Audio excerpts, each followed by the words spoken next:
What are we gonna do? We're putting these logs inside of the raised bed. Why is that? Do you know why? No. No, because for a different couple of reasons. Well, as these logs break down. Oh, Daddy long legs. Daddy long legs down there. Daddy. I told you I'm scared of bugs, girl. You okay? And I threw it down. Oh, like mother, like daughter. We both scared of bugs, but we have to be here and coexist with them. Oh my gosh. I'm literally like... Welcome back to Grow Leafy. Hey everyone. Hi. Hi, I'm Alethea. I'm Madison. And we are going to show you how to fill these raised beds. These are 3x3 in size. And the reason why I have my daughter here is because I want her to learn how to do this. So one day, you know, maybe when she's older, she'll be able to do this herself. But really, it's so that you can also show your children and show how easy it is that you can get your children involved in gardening and teaching them these skills, because these are life skills that I think are really beneficial for everyone, but really beneficial that we teach our children if we do have them. If we don't have children, teach other people as well. Madison's gonna have this round raised bed, and I'm gonna have this one. I'm gonna fill mine, and she's gonna fill hers, and she's gonna learn how to do this with me today. The first thing is we need to get some of these, okay? So you can use cardboard, okay? There's that one little piece of cardboard, but I've got some bags here. They're actually Trader Joe bags, or any kind of grocery bags that you can maybe find that are paper bag. Recycle them and use them. So what I want you to do is to fill up the bottom of the raised bed, okay, with this until it's fully covered. What it's going to do is help suppress weeds and things like that, but it's also going to feed like the beneficial insects, like the worms, the roly-polies, all those different beneficial insects will love to eat this once it starts breaking down. So fill up the bottom of that. Fill that up at the bottom. You want to make sure that all of those spots are pretty much filled up.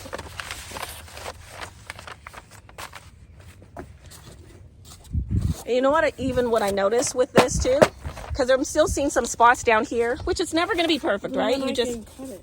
But another thing too, let me just show you. If you make it like a fan, like here, for some reason I noticed when I did that with mine, it covers more space. So try it like a fan. Do you know what I mean? Like a fan? Try it like this. Oh. You see what I'm saying? Try it like a fan. Let's see if that helps.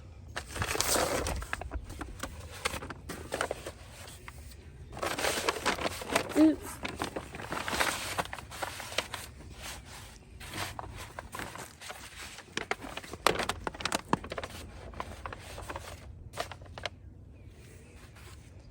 So it really does help with the beneficial insects, and you know that in our raised beds we have a lot of worms and different things like that, don't we? Yeah. Yeah? Okay, so what are you going to do over there to fill that up? Idea. Okay. You can always take pieces, you can break it apart, but you want to just cover as much, okay? So we don't want any light kind of getting to it. So we want to cover that as much. So you still have some more areas. Go ahead and cover that up. Very good. It's kind of set up like a fan. It just kind of helps a little bit better with some of the coverage. We're supposed to be picking up twigs, and my child's actually laying around. Look at that. Trying to get children to do work around here. Come on, let's go, girl. Let's pick up these twigs. So all those twigs that you see here, yeah, you heard them. You just crunched right on them. We got to put that at the bottom of the raised beds, okay? So you got to pick up your twigs. And I've got a pile somewhere around here too. We've got other piles. We have about 4 different piles. So we have more than plenty enough. So let's start picking those up. Yay.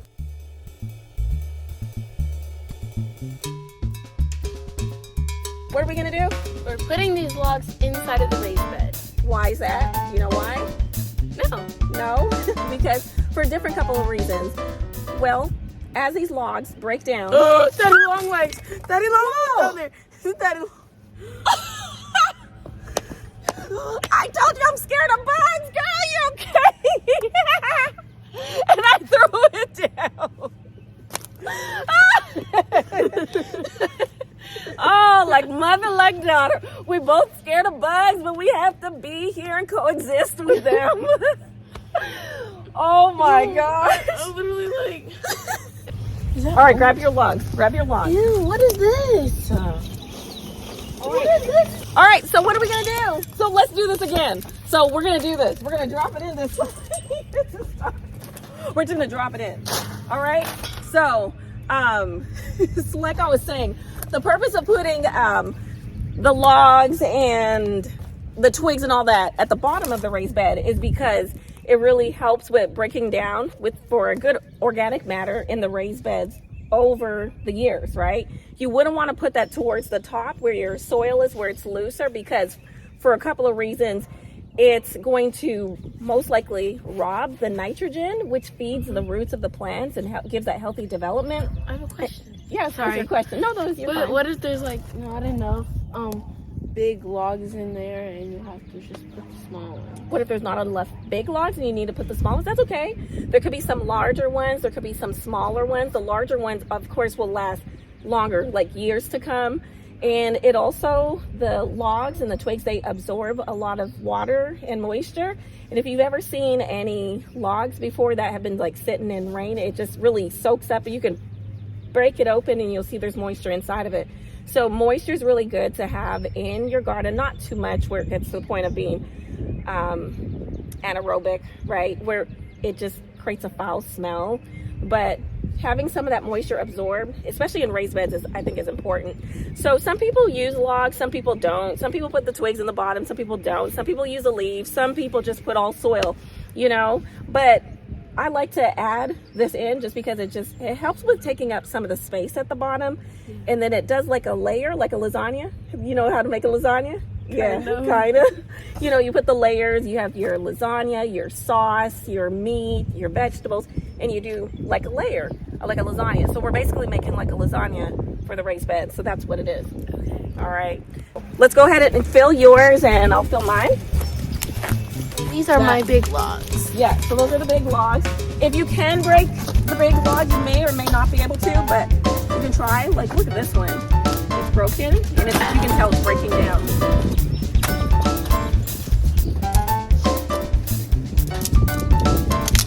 See?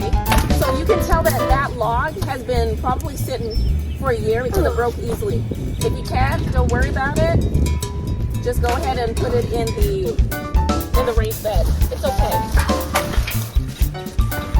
Because eventually it will over time. And we'll just continually get more twigs and leaves that we collected. And if you do have leaves that are green, you could go ahead and actually add them in at the bottom, but you wouldn't want to add them closer to the top. And the top is really where you really want your finer quality of soil. So far, mine is looking pretty good. It's just the more bigger twigs need to be more pressed out in the bottom, and the smaller ones need to be spread out a little bit. But so far I did good for first try. Yeah, you did. And then mine looks pretty much similar. She has a lot of the larger pieces, and so that will be interesting to see what that looks like, you know, years down the line. I have the smaller pieces in mine, but overall it's looking good. Did I give you your scissors? Yep. Okay, so what you want to do is you want to carefully cut it open from the top, because if you don't, it will spill everywhere outside of it. Okay, so what we have here is peat moss.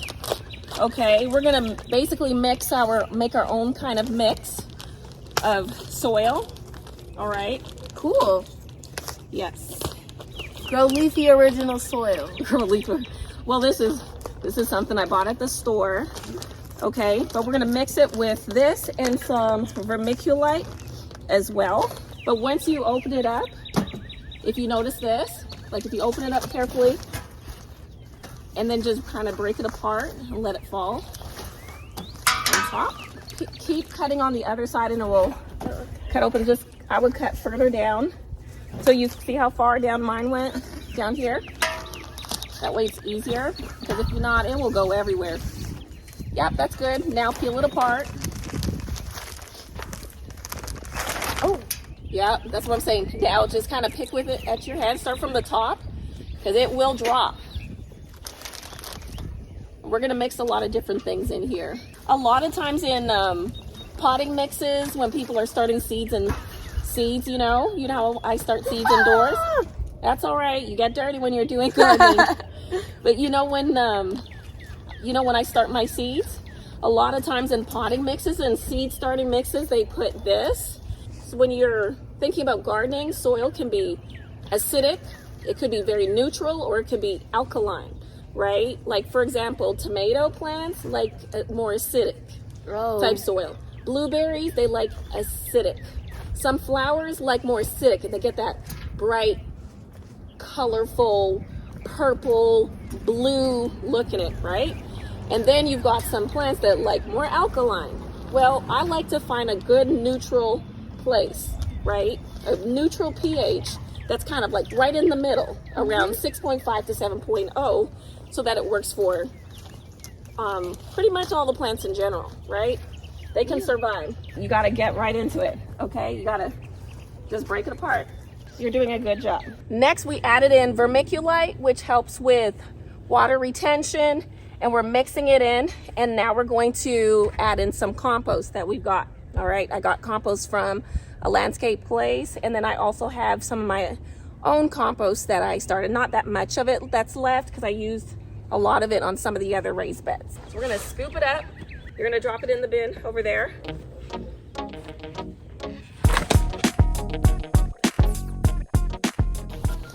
So I'm gonna grab this. Sweet home Alabama. Madison. No, pour it in. Here you go. Go get another scoop. Drop it in. Okay. Try mix that in and see if that's enough. I'll go get compost for my bed. So mix that in with your hands. Ooh. And I spill it. I bumped into the lawnmower. Okay. Second scoop. Let's see if that's enough. You know what compost sometimes is made out of? Poop. Poop.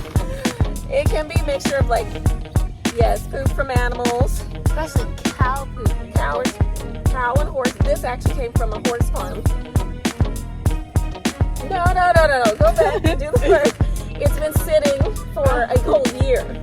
So if you notice, smell it. Try smell it. No. You know, you don't smell any. I promise you. Trust me. Do you smell any poop? No, because it smells more like dirt, right?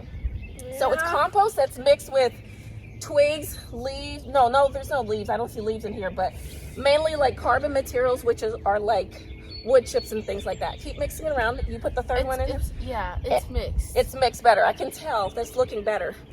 But that's what compost is. Compost is really great to add into your garden, and it will break down even more, but it's really good. It helps to really enrich your soil, but you don't have to use manures. Not everybody likes to use manures. I need to add in one more, so I'm going to go ahead and do that, and then we'll take a look at what this looks like. So how's it looking? It's looking pretty good, and it's actually really warm. It's warm.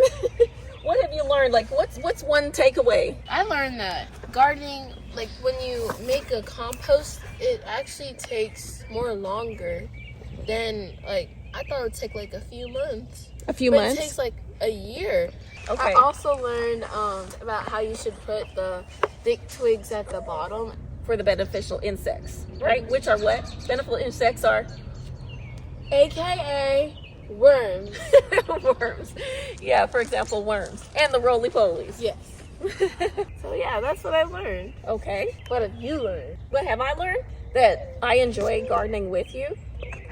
It's fun. You know, being able to teach you as your mother how to garden, I feel like I'm teaching you a skill that's going to last a lifetime. What I learned is the importance of, you know, as parents, if you have children, being able to teach them the skills that your children need, because later on in life, you're going to look back and think, maybe I need to grow my own foods. That's what I learned. You think it looks good? I think mine's look good. I think kids won. Okay, you think the kids won? All right. You know what? I'll let you win. I love you so much. That is it. We're finished. Yes. It's done, and it's late, so we need to turn this video off and move on. But just remember, just to grow your own foods is so great and beneficial for you and your family or yourself as an individual. And also, if you have children, to teach your children and teach others. If you don't have children, teach people in your community. They might like this because it's messy. They might like it because you can get your hands messy and it's very relaxing. But if you enjoyed this video with us, please click the like button for us. Go ahead, give us a thumbs up. And subscribe to this channel, Grow Leafy. We'll have many more videos this year and this summer and this spring particularly on Grow Leafy channel. Bye. We'll see you next time. Bye. Remember to grow leafy and we'll see you in the next video. For taking my hat.